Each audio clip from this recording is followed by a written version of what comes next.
హాస్టళ్లలో ఉండే విద్యార్థులకు ఎలాంటి అసౌకర్యం లేకుండా అన్ని వసతులు కల్పిస్తున్న ఏకైక ప్రభుత్వం తెలంగాణ ప్రభుత్వం అని భూపాలపల్లి ఎమ్మెల్యే గండ్ర సత్యనారాయణరావు అన్నారు.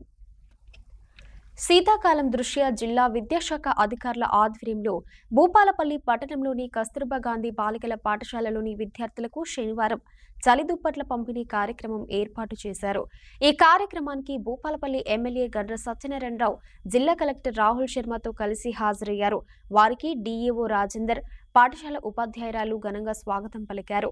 అనంతరం పాఠశాల విద్యార్థులతో కలిసి అల్పాహారం చేస్తూ వారి సమస్యలను అడిగి తెలుసుకున్నారు. కాగా విద్యార్థులు ఎదుర్కొంటున్న సమస్యలు వారి దృష్టికి తీసుకెళ్లగా వాటి పరిష్కారానికి కృషి చేస్తానని హామీ ఇచ్చారు.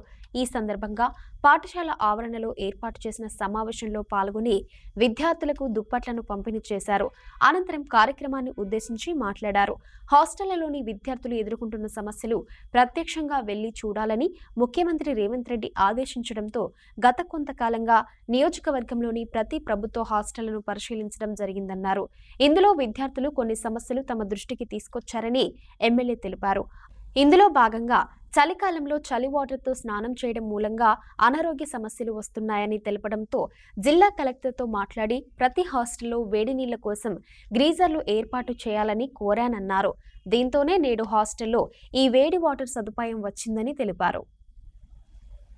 గురుకులాల్లో చదువుకున్నటువంటి పేద విద్యార్థులకి రాష్ట్ర ప్రభుత్వము 40% ఏదైతే మనకు మెస్ ఛార్జీలు ఉన్నాయో గత 10 సంవత్సరాలు లేని మెస్ ఛార్జీలను 40% పెంచడం జరిగింది. దానివల్ల మనం ఇంట్లో వండుకునేటువంటి టిఫిన్ల కంటే హాస్టల్ పిల్లలకు కూడా మంచి భోజన వసతి కల్పించడం జరిగింది. అదేవిధంగా ఈరోజు వాళ్ళకు సోప్స్ కానీ కాస్మెటిక్ ఖర్చుల కొరకు కూడా మనకు 200% పెంచాం. దానివల్ల 200 రూపాయలు 50 రూపాయలు ఉన్న వస్తువు 200 రూపాయలు హాస్టల్ పిల్లలకి ఇస్తే వాళ్ళు సంతోషంగా ఉండడం జరిగింది. కనుక అవన్నీ కూడా ప్రభుత్వము గౌరవనీయులు రాష్ట్ర ముఖ్యమంత్రి రేవంత్ రెడ్డి గారు విద్యకు వైద్యానికి ప్రాధాన్యతనిస్తూ ఈరోజు చదువుకునేటువంటి పిల్లలు ఈ తెలంగాణ రాష్ట్రానికి మంచి విద్యను అందించాలనేటువంటి ఒక ఉద్దేశం ఉంది.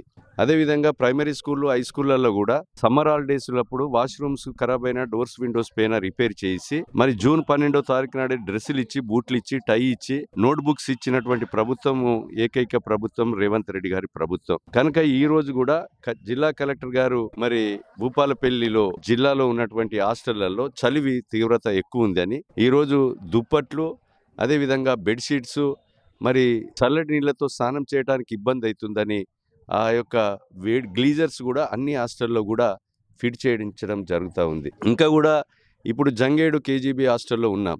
కాంపౌండ్ వాళ్ళు, ల్యాండ్ లెవెలింగు, అదేవిధంగా ఈ యొక్క వాటర్ ప్లాంట్కు షెడ్ కానీ, ఈ యొక్క సెంట్రల్ లైటింగ్ కానీ ఇవన్నీ కూడా మరి స్కూళ్ళల్లో రిపేర్లు కూడా నాకు ముఖ్యమంత్రి గారు 10 కోట్లు ఇస్తే మరి వివిధ నిధుల నుంచి సుమారు 6-7 కోట్ల రూపాయలు ఈ గురుకులాలకు స్కూళ్ళకే పెట్టడం జరిగింది. మేము కూడా కలెక్టర్ గారు మేము డిఎంఎఫ్టీ కానీ సిఎస్ఆర్ కానీ ఏదొచ్చినా కూడా మొదలు గురుకులాలకు, ప్రైమరీ స్కూల్స్కు, హై స్కూల్స్కే విద్యకు ప్రాధాన్యతనిచ్చి తర్వాత రెండో ప్రాధాన్యత వైద్యానికి ఇవ్వాలనేటువంటి ఆలోచన ప్రభుత్వం దగ్గర కూడా ఉంది. ఈ 2 కండ్ల లెక్క ప్రభుత్వం చిత్తశుద్ధితో అమలు చేయబోతుంది. దీన్ని అందరూ గమనించాలి. ఇక్కడ పుట్టినటువంటి పిల్లలు రేపు ఈ యొక్క రాష్ట్రానికి, దేశానికి పేరు తెచ్చే విధంగా చదవాలని కూడా మా విద్యార్థులందరికీ కూడా చెప్పడం జరిగింది.